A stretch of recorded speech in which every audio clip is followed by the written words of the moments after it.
Chers web téléspectateurs, je vous salue selon le temps avec lequel vous me prenez en marche. Rogers Donald Kell pour l'Association pour le film et la culture des Africains de la diaspora.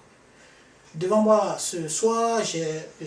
Masengo Mbongolo, qui est le président de Malakima Congo, une association culturelle qui fait beaucoup en Europe et aussi en Afrique, aussi bien en Amérique centrale. M. Masengo Mbongolo est aujourd'hui ici pour faire le bilan de la campagne de la finance éthique alternative qu'il a commencé depuis le mois de février et qui est en train de prendre fin. Nous allons lui passer la parole pour saluer l'auditoire, pour saluer les web téléspectateurs et faire le bilan pour lequel il est au studio ce soir. Bonsoir M. Masengo. Bonsoir Monsieur Roger Kay. La deuxième fois dans le cadre de vos activités de la finance éthique alternative que vous êtes ici. En février, vous étiez ici pour annoncer que vous avez initié une campagne pour cette finance-là. Et aujourd'hui, vous l'avez fait certainement le bilan. En tout cas, c'est un grand plaisir de se retrouver ici, une fois de plus. Je profite de cette occasion pour dire un grand bonjour à tous les amis qui, de près ou de loin, ont pris part à la campagne de sensibilisation sur la finance éthique et alternative. Une campagne que nous avons débutée le 1er février, parce que c'était d'abord le mois de février, le mois de l'homme noir.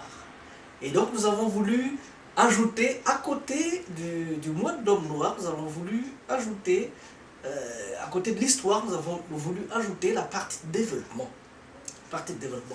Donc la campagne de sensibilisation sur la finance éthique et alternative qui prend fin dans 2 jours, je peux dire qu'elle s'est bien passée. Elle s'est bien passée, simplement parce que nous avons atteint nos objectifs. Nous avons atteint nos objectifs. Les objectifs étaient de pouvoir atteindre 20 000 € qui devaient constituer la base de financement le capital, en quelque sorte. Voilà, la base de financement. Parce que à partir de cette base, comme nous travaillons avec la banque éthique, à partir de cette base, on avait la possibilité de pouvoir solliciter d'autres financements pour un plus grand financement pour mettre en pratique le programme de la banque éthique africaine que nous sommes en train de porter en avant depuis 2002. L'idée était née en 2002. De 2004 à 2011, nous l'avons mis en pratique au Congo. On avait un échantillon de 40 femmes. Nous avons fait de la microfinance éthique sous la logique de la Grameen Bank. La Grameen Bank, c'est la banque de Mohamed Younous du Bangladesh qui donnait de l'argent sur la base de la confiance. Évidemment, nous nous sommes rendus compte que au niveau du Congo, ceux de la partie pétrolière, la partie de Pointe-Noire, qui n'avaient pas connu les affres de la guerre, ils ont fonctionné positivement, mais ceux de l'autre côté de Brazzaville ont eu beaucoup de difficultés. Donc nous parlons du Congo-Brazzaville. Du Congo-Brazzaville, parce que c'est notre espace de travail, d'action. Voilà. Donc, à partir de cela, nous nous sommes dit, malgré la crise et tout ça, il y avait eu un petit temps de flottement. Donc après la crise, nous nous sommes dit, chez nous on dit Ngulumba Kalaba Nambele. C'est-à-dire que le cochon mâle, il ne craint pas le couteau. Donc, comme le cabri mort n'a pas peur du couteau dans d'autres horizons. Voilà. Oui. Donc, nous avons décidé, après la campagne, nous avons décidé de créer une collecte. faire une collecte. Donc c'était du 16 mars au 16 mai, nous devions faire une collecte pour atteindre 20 000 euros. Et à partir de ces 20 000 euros, on va travailler avec les gens de la banque éthique pour pouvoir commencer la finance éthique et alternative au Congo. Comme je venais de dire, nous avons atteint l'objectif. Malheureusement, je dois le souligner, malheureusement, il y a beaucoup d'amis, il y a beaucoup de gens. Tu sens la volonté, tu sens la curiosité, la volonté de participer, mais qui n'ont pas pu le faire. Qui n'ont pas pu le faire. Ils n'ont pas pu le faire parce qu'il manquait de finances, parce qu'il manquait de temps, ou bien qu'est-ce qui a joué? Je ne peux pas répondre à leur place. On leur a donné 2 mois de travail. Je ne peux pas répondre à leur place. Mais je pense que les temps étant durs pour tout le monde, et les temps étant durs pour les banques, je pense que même pour eux aussi, cela a pu jouer. Et c'est pourquoi d'ailleurs, c'est pourquoi pour essayer de boucher ces trous, nous avons dans notre système, des amis qui sont rentrés dans le jeu. Des amis qui sont rentrés dans le jeu, c'est-à-dire que il y a d'abord des amis de la Martinique, des amis de la Martinique qui font la coopération recentralisée sur l'Afrique. Donc ils veulent faire de la reconnexion avec les familles africaines. Donc les amis de la Martinique qui veulent collaborer avec nous. Nous avons des amis du Bénin, nous avons d'autres amis des États-Unis et d'ailleurs qui veulent collaborer avec nous. Il y a même une autre institution de microfinance, une autre institution de crowdfunding. Une institution de crowdfunding. Crowdfunding, c'est crow, c'est la foule. Funding, c'est le financement, donc le financement participatif. Ils sont installés aux États-Unis, c'est des Noirs d'origine africaine et ils veulent travailler avec nous, ils veulent donner c'est le groupe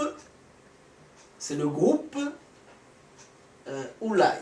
C'est le groupe Oulaï. Ils veulent donner des financements.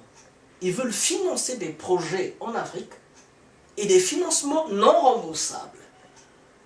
Ils veulent financer des projets des Africains dans n'importe quel domaine, dans tous les domaines. Si tu veux aller à l'école, si tu veux étudier, si tu veux construire ta maison, si tu veux faire de l'élevage, si tu veux faire de l'économie et tout ça, donc ils vont financer les Africains, les projets des Africains dans tous les domaines. Je voudrais revenir sur la question que je vous avais posée à ce propos en février. Ouais. Lorsqu'une banque fait des prêts, elle attend au moins des bénéfices pour pouvoir, le remboursement et des bénéfices pour pouvoir avoir la force et de pouvoir continuer les activités. Mais s'ils font, ils font des prêts sans remboursement, comment ils survivront?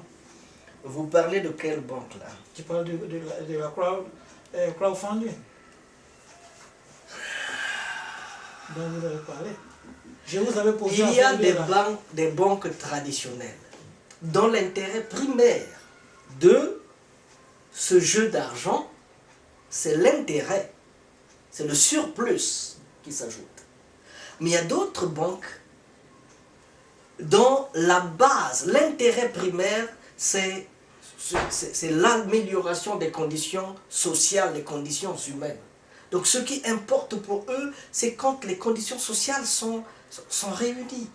Et on n'a pas besoin de beaucoup d'intérêt. Je dirais même les miettes, ça peut permettre au système de partir. Parce que après, les banques traditionnelles qui font beaucoup d'intérêts, à la fin, qu'est-ce qu'ils font des intérêts? Qu'est-ce qu'ils font de ces intérêts? Nous sommes là dans la microfinance éthique et alternative. Ce qui est important, c'est améliorer nos conditions de vie. Ce qui est important, c'est faire de telle façon que les enfants aillent à l'école. Quand on finance un jeune homme qui va à l'école, c'est un bandit de moins qu'on enlève dans la société. C'est-à-dire que celui qui va ruiner, celui qui va tuer notre existence, nous le vaccinons contre ces choses-là. Donc, c'est pour dire qu'il y a des banques traditionnelles dont la base de fonctionnement est l'intérêt, la multiplication des intérêts. Vous avez vu qu'au niveau des États-Unis, à partir de 2008, disons ces 20 dernières années, ils se sont mis à distribuer tellement d'argent qu'à la fin, ils ont eu des problèmes. Les banques ont des problèmes de fonctionner, dans ce sens que, mais contrairement à cela, les banques alternatives, les banques où le social est au-devant et la solidarité sont au-devant, ces banques-là ont plus résisté à ce phénomène qui est en train de tuer la vie. Chers auditeurs, chers téléspectateurs, web téléspectateurs, vous écoutez M. Massengo qui annonce que les Africains ont cette opportunité désormais de demander des financements au niveau de la crowdfunding afin de financer leurs activités et en aller de l'avant. Et ces prêts ne sont pas remboursables. Vous avez les frais ne sont pas remboursables. Vous allez voir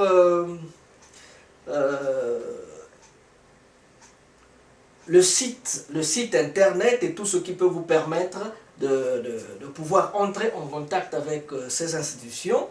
Donc du côté du Congo, les deux Congos et l'Angola, c'est Malakima Congo qui s'en charge. Nous travaillons en collaboration avec cette association, cette organisation. C'est Malakima Congo qui s'en charge. C'est une manière de pouvoir donner de mettre un peu d'eau au moulin, de telle manière que les gens aient un peu plus de force et qu'ils viennent participer à cette banque éthique et alternative au Congo que nous sommes en train de mettre sur pied. Et ça ne va pas s'arrêter là. Après le Congo, nous allons passer dans beaucoup d'autres pays pour imposer cette logique. Pourquoi? Parce que nous allons partir. Mais quelle société on va laisser à nos futures générations? Quelle société on va leur laisser? Il faut qu'on mette l'éthique. Il faut que l'éthique soit le point d'application, le domaine de définition de notre existence. Au cas contraire, quand nous partirons, après nous, il y aura la brousse brûlée, quoi. Donc, vous venez vous êtes en train vraiment de finir la campagne actuellement. Quelles sont les autres étapes qui suivront après cette campagne qui finit dans 2 jours? Voilà, donc la campagne est finie, elle finit le 16 et le 16 mai 2015. Donc ceux qui ne sont pas encore prêts, vous avez encore 2-3 jours. Et après cette campagne, nous allons nous retrouver avec tous ceux qui ont pris part, tous ceux qui font partie de cette institution qui est le projet vers une banque éthique africaine. Donc nous allons nous retrouver et on va commencer à consulter, à rencontrer nos partenaires qui sont la banque éthique africaine et d'autres institutions de microfinance, d'autres institutions de crowdfunding qui sont en train de nous interpeller, de communiquer avec nous, de telle manière qu'on puisse se fixer une date, un délai, où nous allons mettre sur pied, nous allons ouvrir cette banque éthique africaine dont nous avons besoin pour le bonheur de l'Afrique, pour le bonheur... Vous avez vu ce qui se passe aux Antilles? Vous avez vu, il y a Claudia Siard. Il y a Claudia Siard qui a des problèmes avec sa télévision Tropique FM. Avec sa radio Tropique FM. Il est en train de faire une grève pour la faim. Mais ça devait nous interpeller. On ne peut pas permettre, maintenant, au 3e millénaire, on ne peut pas permettre que des intellectuels comme ceux-là se mettent à faire la grève pour la faim parce qu'ils sont en train... Ce qu'il fait, c'est quoi? Ce qu'il fait, c'est la réparation morale, la réparation intellectuelle de tout le mal qui a été fait à l'Afrique. Naturellement, ceux qui ne veulent pas entendre parler de la réparation matérielle, ils ne peuvent pas permettre à ce grand type, à ce gros... pour moi, c'est une grande personnalité. On ne peut pas leur permettre de faire cette réparation morale et intellectuelle parce qu'au travers de sa radio, il parle de l'Afrique primaire, il parle de ce qui s'est passé, une version africaine de l'histoire. Normalement, nous devions être interpellés. Normalement, nous devions tous nous unir pour soutenir. S'il y a 15 ans, il a 20 ans, il a créé une radio, mais maintenant, 15 ans après, maintenant qu'on connaît l'importance de cette radio, mais on peut se retrouver pour lui donner 2, 3, 4 radios, pour que cette radio puisse parler dans 3, 4, 5 langues africaines, pour qu'elle soit entendue dans toute l'Afrique. Ça va nous donner le rapprochement, ça va nous pousser d'aller plus loin. Donc, nous avons besoin des espaces des institutions financières qui peuvent soutenir le développement de l'Afrique, qui peuvent nous aider d'aller de l'avant. Oui. Je vous remercie, M. Massengo. À vous entendre et ayant vu le travail que vous avez accompli, surtout à travers l'Internet, le site Internet qui a été réalisé à cet effet, vraiment, un grand boulot a été vraiment abattu. Je vous adresse mes félicitations et mes compliments en même temps. Et notre interview tire à sa fin. Si vous avez un dernier mot, un dernier message à l'endroit de ceux que vous avez sensibilisés, de ceux qui n'ont pas pu être contactés, vous avez la parole.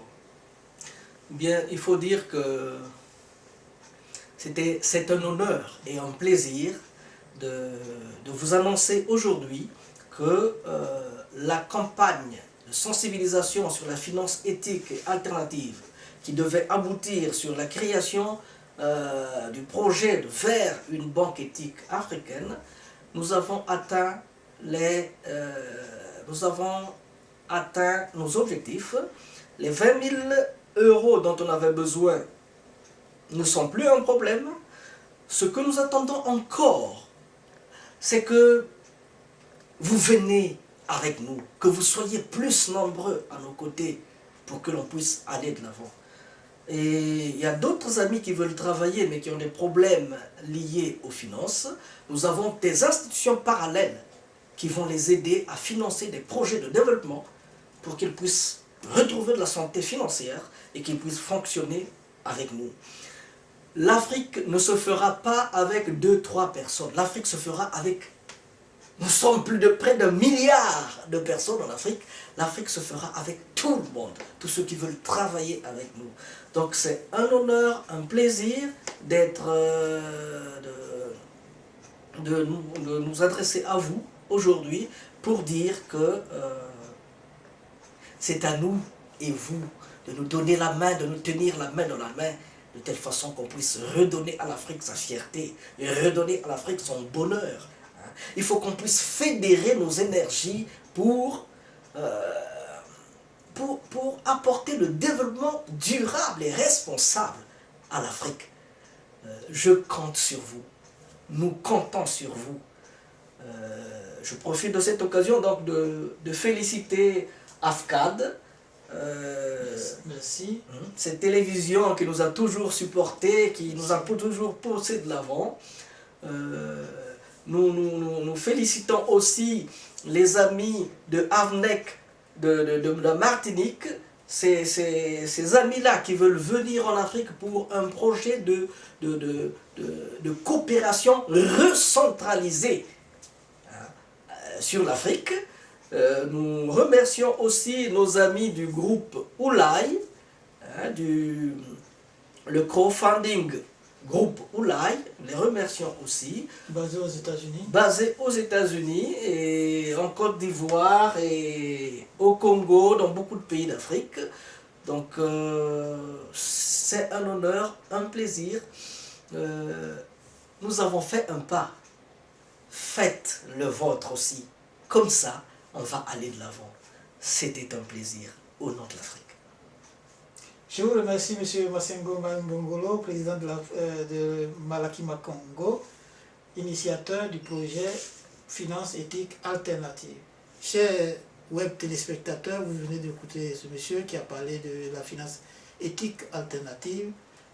Il vous invite à rejoindre ce groupe afin que vraiment une synergie soit formée et que le développement de l'Afrique, tant espéré, soit démarré dès maintenant. Je vous remercie de votre aimable attention. Roger Donald King, AFCAD, Association pour le film et la culture des Africains de la diaspora, Italie.